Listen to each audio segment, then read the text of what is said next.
చాలా ఇంపార్టెంట్. నువ్వు ఎవరితో సహవాసం చేస్తావో వారి ఆత్మ నీపైన ఖచ్చితంగా ప్రభావితం చూపిస్తుంది. అందుకే మీరు చూడండి సిస్టర్స్, ముఖ్యంగా మీకు చెప్తున్నా, సంఘములో భర్తకు లోబడని స్త్రీలతో నువ్వు ఉన్నావనుకో, నువ్వు వాళ్ళతో సహవాసం చేసినా, వాళ్ళతో ఫోన్లో మాట్లాడినా, వాళ్ళ ఇంటికి పోయినా, వాళ్ళతో కలిసి ఉన్నా, నువ్వు కూడా నీ భర్తకు లోబడడం మానేస్తావు. ఛాలెంజ్గా చెప్తాను నేను. ఆమె ఎలాగైతే తన భర్తని ఏల్తా ఉన్నదో ఆ దయ్యం పట్టిన స్త్రీ, ఆ సైతాంది, నువ్వు కూడా అలాగునే నీ భర్తని ఏలడం మొదలు పెడతావు. నీ భర్త నీ మాట చెప్పినాడు, ఇక మీ ఇంట్లో మనశ్శాంతి ఉండదు, మీ ఇంట్లో మీ మధ్యలో సఖ్యత ఉండదు, మీ ఇంట్లో మీ మధ్యలో ఉండాల్సిన ఐక్యత ఉండదు, ఇక మీ ఇద్దరి మధ్యలో గొడవలు అవుతూ ఉంటాయి. దీని అంతటికి కారణం ఏంటో తెలుసా? నీ భార్య, ఈ స్త్రీ, ఈమె ఎవరి దగ్గరికి వెళ్తుంది, ఎవరితో సహవాసం చేస్తుందనే దానిపైన ఉందంతా. అది నేను బంధువుల గురించి కూడా చెప్తాను ఈ విషయం. చర్చనే కాదు, మీ బంధువులలోనే భర్తకు లోబడని భార్య ఉందనుకో, ఆమె దగ్గర పంపించిన అనుకో, మీ చిన్నాన్న భార్యనో, లేకపోతే మీ పెద్దనాన్న భార్యనో, లేకపోతే మీ మామ భార్యనో, లేకపోతే మీ తమ్ముని భార్యనో, లేకపోతే మీ మేనమామ భార్యనో, లేకపోతే ఇంకెవరో ఫ్రెండ్ భార్యనో, ఏదో కొద్ది రోజులు నీ భార్యను వాళ్ళతో సహవాసం చేయనివ్వు, కొద్ది రోజులు వాళ్ళతో మాట్లాడనివ్వు. స్పిరిట్ ఎట్లా పనిచేస్తుందంటే, దయ్యపాత్మ ఎట్లా పనిచేస్తుందంటే, మీ మధ్యలో గొడవలు రాకపోతే నన్ను అడుగు, ఆమె నీ పైన అధికారం చెలాయించడం మొదలు పెడుతుంది. నా భార్యను ఎందుకు నేను ఎవరింటికి పంపనో తెలుసా? మా బంధువులు అందరూ అడుగుతూ ఉంటారు, అరే నువ్వు రాకపోయినా క్రాంతినన్నా పంపొచ్చు కదారా, నీ కారు ఉంది, నీకు డ్రైవర్లు ఉన్నారు, ఎవరో ఒక్కరినిచ్చి పంపొచ్చు కదరా మా ఇంటికి, ఓ 2 రోజులు ఉండిపోతుందిరా, మా ఇంట్లో ఉండొద్దారా అంటే, నేను అనుకుంటుంటా దయ్యాలు పనిచేయడానికి బాగానే పనిచేస్తాను ఇక్కడ. నాకు తెలుసు నా భార్య 2 రోజులు ఆ ఇంట్లో ఉంటే 3వ రోజు నుండి ఇక్కడ ఏం జరుగుతుందో. అది 3వ రోజే జరగాలని ఏం లేదు, ఆ దయ్యం కూడా తెలియగలది. ఓ వారం తర్వాత, ఓ 10 రోజుల తర్వాత, ఓ నెల తర్వాత, ఓ 2 నెలల తర్వాత, 3 నెలల తర్వాత, లేదో సంవత్సరం తర్వాత, లేదా 2 సంవత్సరాల తర్వాత, ఎప్పుడో ఒకసారి ఆ దయ్యం తన యొక్క అభిషేకాన్ని ఆ భార్యలో నుండి చూపిస్తూ ఉంటుంది. ఎందుకంటే అన్ని విత్తనాలు వెంటనే మొలకెత్తవు. ఎంతమంది తెలుసా విషయం? ఒకసారి చదవండి మీరు సైన్స్లో. కొన్ని విత్తనాలు 3 నెలల వరకు మొలకెత్తావు, కొన్ని విత్తనాలు 6 నెలల వరకు మొలకెత్తావు, కొన్ని విత్తనాలు సంవత్సరం వరకు మొలకెత్తావు, కొన్ని విత్తనాలు 3 రోజులకే మొలకెత్తుతుంది, కొన్ని విత్తనాలు వారం రోజులకే మొలకెత్తుతాయి. తెలుసు కదా అండి మీకు? స్పిరిట్స్ కూడా అట్లాంటివి అన్నమాట. ఆ మాటలు కూడా అట్లాంటివి. వెంటనే అవి పనిచేయవవి, అంటే వెంటనే అవి మొలకెత్తవవి. అందుకే నేనంట, ఓ సంవత్సరం నీ ఇంట్లో నీ భార్య నీ మాట వింటలేదు, ఆమె నీపైన అధికారం చెలాయించాలని చూస్తున్నది, ఆమె నీ మాటకు లోబడతలేదు, పాస్టర్ మాట కూడా లోబడతలేదు అని అంటే, నువ్వు ఒక్కసారి వెనకకు వెళ్ళి అసలు ఈమె గత 2-3 సంవత్సరాలు 4 సంవత్సరాలు ఎవరితో ఉన్నదో చూడు ఒకసారి. పాస్టర్ గారు నిజమా? ఎస్. అప్పుడు ఆత్మ ఇప్పుడు పనిచేస్తుంటుంది, ఇప్పుడు మెలకెత్తుతుంటుంది. అది అంటే నా భార్య 6 నెలల నుండి ఎవరింటికి వెళ్తలేదు, ఏ బంధువుల ఇంటికి వెళ్తలేదు, ఎవరి దగ్గరికి వెళ్తలేదు నా భార్య. నువ్వు 6 నెలలే చూసినావు, నేను ఇప్పుడు సంవత్సరం చూడమంటానా, 2 సంవత్సరాలు చూడమంటానా, 3 సంవత్సరాలు చూడమంటానా? అందుకే వీళ్ళ స్పిరిట్స్ ఎట్లుంటాయంటే, వీళ్ళకు కారు ఉంది కాబట్టి మనకు కూడా కారు ఉండాలి. అదిగో వాళ్ళు ఇల్లు కొన్నారు, నువ్వు కొంటావా కొనవా? వాళ్ళకంటే పెద్ద ఇల్లు మనం కొనాలా? ఎక్కడి నుండి వచ్చింది ఆ స్పిరిట్? ఎక్కడి నుండి వచ్చింది? మీకు అర్థమవుతుందా నేను అన్నది? నిన్ను హింసిస్తూ ఉంటుంది, నిన్ను బాధ పెడతా ఉంటుంది, నీకు మనశ్శాంతి లేకుండా చేస్తుంది. ఆమె మనశ్శాంతి ఉండదు, ఆమెకు కూడా సఖ్యత ఉండదు, ప్రేమానురాగాలు ఉండవు, కలిసి కూర్చొని ప్రార్థించుట ఉండదు, కలిసి వాక్యం చదువుట ఉండదు, కలిసి బైబిల్ చదువుట, కలిసి వర్తమానం వింట, అవన్నీ ఉండవు. ఎవ్రీథింగ్ స్టాప్స్, ప్రతిదీ ఆగిపోతుంది. ఏం జరిగింది ఇప్పుడు? మీ ఇంట్లోకి దయ్యం వచ్చేసింది, మీ ఇంట్లోకి దురాత్మ వచ్చేసింది. ఎలా వచ్చింది బ్రదర్? ఎలా దూరింది పాస్టర్ గారు? సింపుల్, ఇప్పటిదాకా చెప్పింది అదే. అందుకే నేను అంటూ ఉంటా, చర్చిలో కూడా నువ్వు ఎవరితో సహవాసం చేస్తున్నావో చూసుకో. ఇది కేవలము బంధువులు స్నేహితులే కాదు, చర్చిలో కూడా. ఎందుకంటే చర్చిలో కూడా వివిధ దయ్యాలు పట్టుకొని వస్తారు ఒక్కొక్కరు, వివిధ దయ్యాలు పట్టుకొని. ఆ దయ్యాలతో కనుక నువ్వు సహవాసం కలిగి ఉంటే నీ భార్య చెడిపోతుంది, నీ పిల్లలు చెడిపోతారు, చివరికి నువ్వు కూడా చెడిపోతావు. చివరికి మీ కుటుంబం సర్వనాశనం అయిపోతుంది. భార్య లోబడడం మానేస్తుంది, వాక్యం వినడం మానేస్తుంది, చర్చ్కి వచ్చి నిద్రపోతా అంటది. ఎంతో సంతోషంగా హల్లెలూయా ఆమేనని చెప్పే ఆమె వాక్యం వినేటప్పుడు ఇప్పుడు ఇక్కడ నిద్రపోతూ ఉంటుంది. ఎందుకలా అయిందంటే సహవాసం. ఎవరితో ఫోన్లో మాట్లాడుతున్నదో ఆ వాక్యం వినకుండా పాస్టర్ పైన చెడుగా చెప్పడం, పాస్టర్ మీద లేనిపోనని చెప్పడం. వీళ్ళు పాస్టర్ గురించి విన్న వీరు రేపు నిజంగా ఈ వర్తమానానికి వ్యతిరేకంగా ఉన్న ఎవడైనా కలిశారనుకో, ఎవరైనా వాళ్ళు వీళ్ళు కలిశారనుకో, ప్రవక్తకు వ్యతిరేకంగా ఆయన చెప్పిన వర్తమానాన్ని వ్యతిరేకంగా చెప్తే అవి కూడా వీళ్ళు స్వీకరిస్తారు. లాస్ట్కి చివరికి ఈ ప్రవక్తనే అబద్ధ ప్రవక్త అంటారు వీళ్ళు. నేను చూసినానండి నా జీవితంలో. పాస్టర్ మాటకు లోబడనివ్వరు అంటే ఆయన చెప్పే వాక్యానికి నేను అనేది, ఆయన చెప్పే వాక్యం పైన విశ్వాసం కోల్పోయేటట్టు చేస్తారు. ఏం చెప్తాడులే అన్నట్టుగా, ఆయన ఏం చెప్తున్నాడులే అన్నట్టుగా. ఒకప్పుడు దేవుడు ఆయన ద్వారా నాతో మాట్లాడాడు, నా జీవితం మారింది ఆయన వాక్యం ద్వారా, నా హృదయం మారింది, నా పరిస్థితులు మారినాయి. దేవుడు ఆయన చెప్పిన వాక్యం ద్వారా నన్ను రక్షించాడు, నా కుటుంబాన్ని రక్షించాడు. దేవుడు ఆయన చెప్పిన వాక్యం ద్వారా మమ్మల్ని దీవించాడు, భౌతికంగా కూడా, ఆత్మీయంగానే కాదు. ఇప్పుడు అదే పాస్టర్ ఏమయ్యాడంటే, అతను వాక్యం చెప్తుంటే నిద్రపోతాడు, ఆమె నిద్రపోతుంది, అతను నిద్రపోతుంటాడు. ఏం పట్టిందిరా వీళ్ళకు అని చూస్తే ఈ యుగ సంబంధమైన దేవత ఆల్రెడీ వాళ్ళకు వారి మనస్సులను గురుడితనం కలగజేసింది.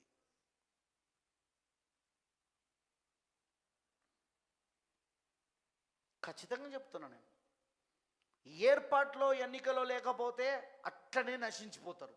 చూసిన నేను అది కూడా.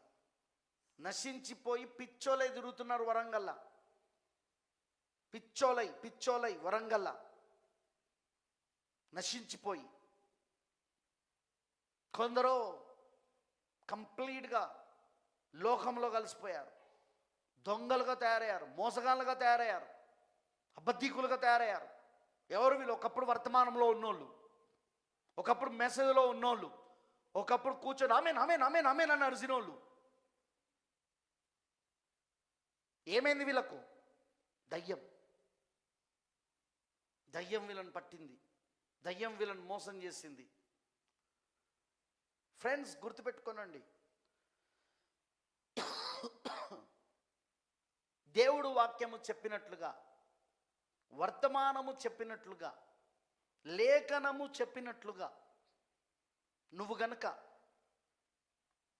వాక్యానికి లోబడకపోతే, ఒక సంఘముగా నీ ఇంట్లో నీ భార్య నీ మాట వినదు.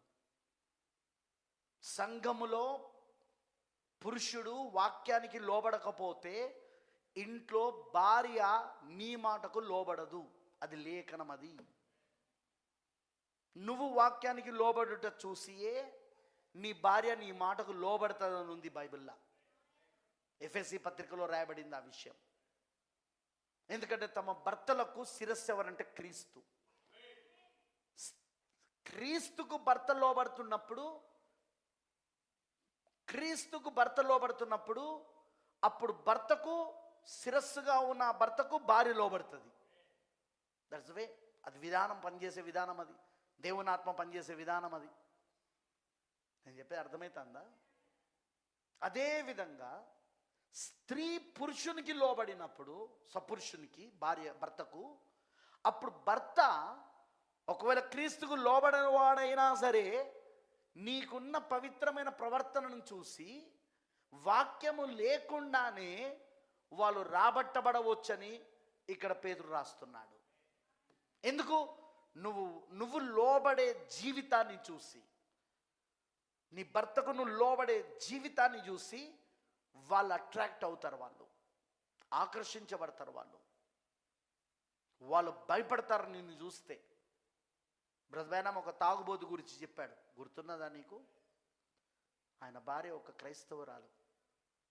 ఒక రోజున వాళ్ళందరూ బార్ షాప్లో కూర్చొని మాట్లాడుకుంటుండగా, ఈ క్రైస్తవులందరూ దొంగలరా, అందరూ వేషధారులరా, ఎవ్వడు మంచోడు కాదు, వాడు అలా ఉంటారు కానీ వాళ్ళు చర్చికి వెళ్తారు కానీ అంత దొంగలే అని అన్నప్పుడు, అప్పుడు ఆయన అంటాడు, సారీ నేను దాన్ని ఒప్పుకోను అంటాడు ఆ తాగుబోతు భర్త. ఎందుకు అంటే, నాకు ఒక స్త్రీ తెలుసు, ఆమె అలాంటిది కాదు అంటే. ఎవరు ఆమె అంటే, నా భార్య అనుడుతాడు. అందరు పక్కన నవ్వుతారు. నీ భార్య కాబట్టి నువ్వు పొగుడుతున్నావు, నీ భార్య కాబట్టి వెనకేసుకొస్తున్నావు, నీ భార్య కాబట్టి అలా అంటున్నావు అంటే, లేదు నిజంగా ఆమె క్రైస్తవ స్త్రీ, నేను ఆమెను ఎన్నో సంవత్సరాల నుండి కనిపెడుతున్నాను అంటే, అలాగైతే మీ ఇంటికి వెళ్దాంపా అని వెళ్ళారు. అర్ధరాత్రి వేళ ఫ్రెండ్స్ని తీసుకొని త్రాగి ఇంకొంచెం బాటిల్స్ కూడా పట్టుకొని వచ్చారు. అర్ధరాత్రి వేళ ఇంటికి ఆమె తలుపు తీసింది. తన భర్తతో పాటు స్నేహితులను చూసింది, బాగా తాగున్నారు, ఇంకా బాటిల్ తెచ్చుకున్నాడు తాగుదామని. లోపలికి ఆహ్వానించింది, కూర్చోబెట్టింది, త్రాగడానికి వాళ్ళన్నీ గ్లాసులు గీసులు అన్నీ రెడీ చేసింది. ఫ్రిడ్జ్లో నుండి ఐస్ ముక్కలు తీసుకొచ్చి పెట్టింది. వాళ్ళు అడిగారు, మాకు ఆమ్లెట్ కావాలి అనుడితోటే. ఇప్పుడే వేసిస్తానని చెప్పి వెళ్ళి వేసిస్తూ, పాట పాడుతూ, దేవుని పాట పాడుతూ ఆమె అది వేస్తున్నది. అంత అర్ధరాత్రి వేళ తీసుకొచ్చి ఇచ్చినప్పుడు కొంచెం నోట్లో పెట్టినట్టు యాక్షన్ చేసి కింద ఇసురు కొట్టి, ఎన్నిసార్లు చెప్పినా నాకు ఇష్టమైన రీతిగా నువ్వు దీన్ని వెయ్యమని ఎన్నిసార్లు చెప్పినా నేను నీకు అన్నప్పుడు, నేను వెళ్ళిపోతున్నా ఇంట్లోకి వెళ్ళంటే వద్దొద్దని బతిలాడి, స్నేహితులను తన భర్తను బతిలాడి, మీకు ఇష్టం వచ్చిన రీతిగానే నేను తయారు చేస్తాను, ప్లీజ్ కూర్చోండి, మీరు బయటికి వెళ్ళొద్దు, ఈ అర్ధరాత్రి వేళ మీరు బయటికి వెళ్ళొద్దు, మీరు ఇంట్లోనే కూర్చి తాగండి అని చెప్పి మళ్ళీ వెళ్ళి ఆమె వేస్తూ ఉంటే, అక్కడున్న వాళ్ళందరూ షాక్ తిని ఏడవడం మొదలుపెట్టారు. వాళ్ళు ఆమె ప్రవర్తన చూసి, ఆ భర్తతో సహా అక్కడే వాళ్ళ జీవితాలను దేవుడికి ఇచ్చారట.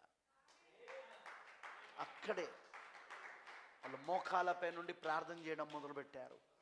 ఒకటే అడిగారు, ప్రభువా ఈమెకి ఎలాంటి మధురమైన ఆత్మ ఉందో అదే మధురమైన ఆత్మ మాకు కూడా ఇవ్వు ప్రభువా అని భర్త స్నేహితులు దేవుని అడగడం మొదలుపెట్టారు. కన్నీళ్లు గార్చడం మొదలుపెట్టారు. అంత మాధుర్యమైన ఆత్మతో ఆమె ఉన్నదని ప్రవక్త అన్నాడు. హెట్టి రైట్ గురించి మాట్లాడేటప్పుడు కూడా అదే మాట చెప్తాడు ఆయన.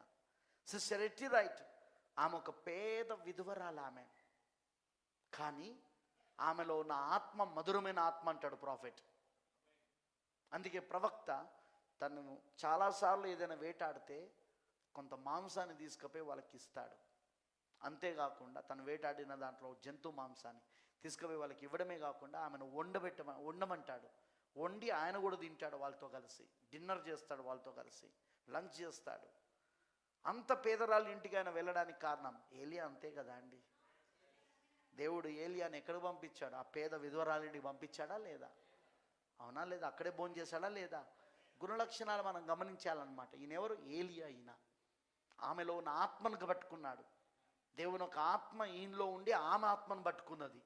అలానే అక్కడ ఏలియా, బైబిల్లో దేవుని ఆత్మ ఏలియాలో ఉండి ఆ పేద విధవరాలు, సారపాత ఊరిలో ఉన్న పేద విధవరాలు ఇంట్లో భోజనానికి దేవుడు సిద్ధపరిచి తీసుకెళ్ళినప్పుడు ఆమె ఆత్మను పట్టుకున్నాడు. అక్కడ పట్టుకున్నాడా లేదా?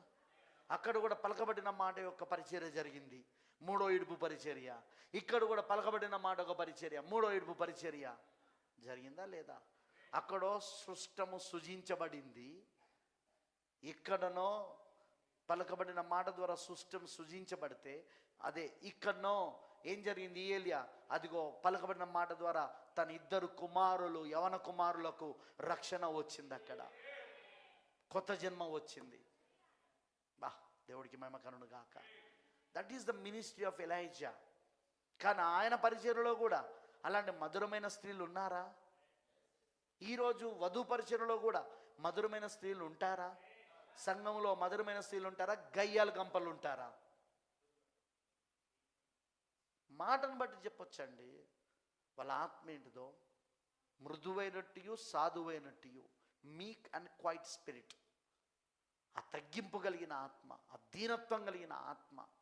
ఆ అమ్మాయి మాటలను బట్టి చెప్పచ్చు, ఆ స్త్రీ మాటలను బట్టి చెప్పచ్చు తన భర్త పట్ల ఎట్లా ప్రవర్తిస్తుంది. అంత తాగుబోతు భర్త అయినా ఆమె ఎందుకంత మధురంగా ఉన్నదంటావు? కొందరు అంటారు, నీకు తెలియదు పాస్టర్ గారు మా ఆయన సంగతి. అయితే నువ్వు గయ్యాల్లాగా ఉండాలనా?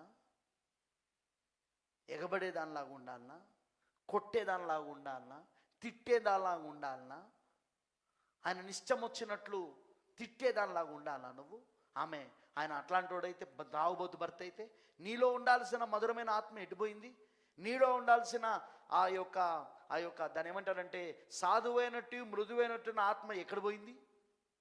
నీలో అయితే ఉండాలి కదా. వాళ్ళలో ఏముంటే నీకేంది?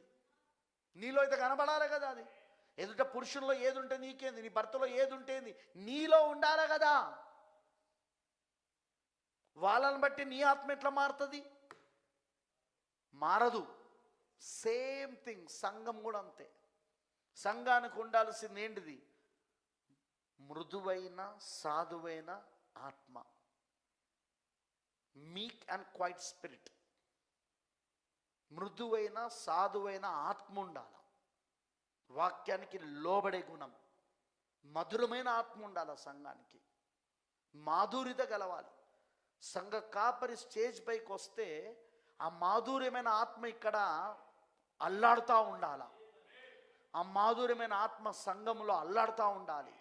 సంఘ కాపరి ఫ్రీగా ఫీల్ కావాలి వాక్యం చెప్పడానికి, ఫ్రీగా వాక్యం బోధించడానికి తను ఫీల్ కావాలా, ఇన్స్పైర్ కావాలా, తను ప్రేరేపించబడాలా, సంఘ కాపరి. కఠినమైన ఆత్మలు, పురుషుని వంటి ఆత్మలు, కఠినమైన పురుషుని వంటి గయ్యాల ఆత్మలు ఉండకూడదు సంఘంలో. అవిశ్వాసపు ఆత్మలు ఉంటాయి. నువ్వేమన్నా చెప్పుకో, మేము నమ్మం. వేషధార ఆత్మలు ఉంటాయి.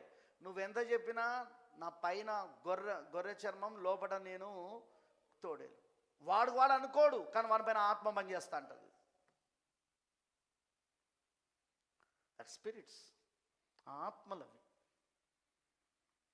ఒక నిజమైన దేవుని చేత పిలువబడిన సంఘ కాపరి, దేవుని చేత ఏర్పరచబడి ఎన్నుకోబడి పిలువబడిన సంఘ కాపరి, వరం కలిగిన వ్యక్తి, అతన్ని కలిగి ఉండడమే గొప్ప భాగ్యమని సంఘం ఎంచాలి. అసలు గొప్ప భాగ్యం అది మాకు. ఇలాంటి సంఘ కాపరిని దేవుడు మాకు ఇచ్చినందుకు